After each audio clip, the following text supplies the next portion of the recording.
typical Thanksgiving menu is a food festival, but it wasn't always that way. The characteristic that does remain this day respect to its years is that these are dishes were seasonal products, especially those related to late summer and autumn harvest.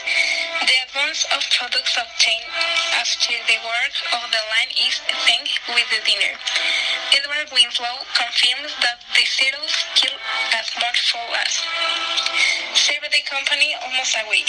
However, culinary historian Kathleen Wall believes that also turkeys were available.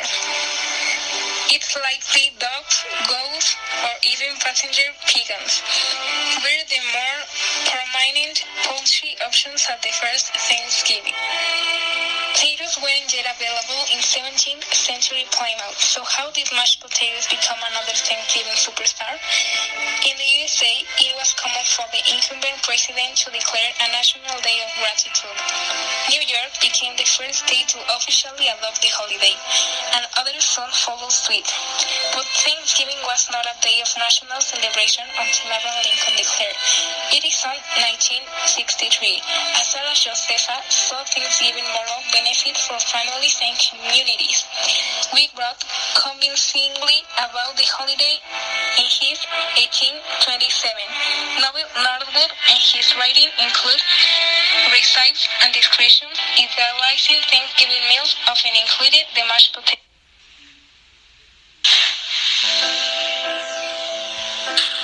Also, pumpkin does have ties to the original Thanksgiving.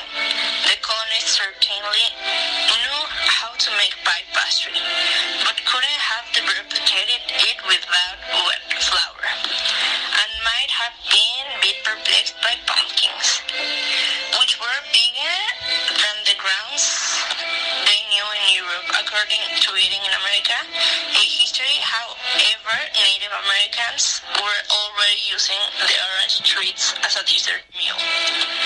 Both squash and pumpkin were baked, usually by being placed holding the ashes of the members of dying fire, and they were moistened afterwards with some form of animal fat or maple syrup or honey.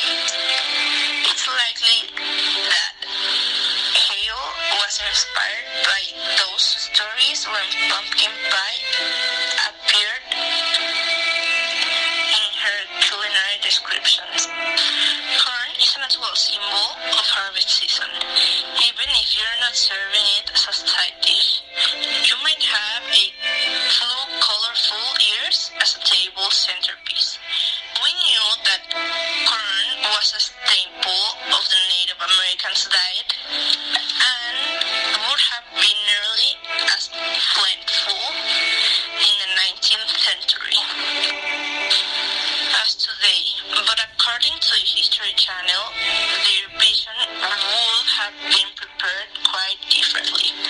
Corn was either made into a cornmeal bread or smashed and boiled into a thick porridge, and perhaps sweetened and processed.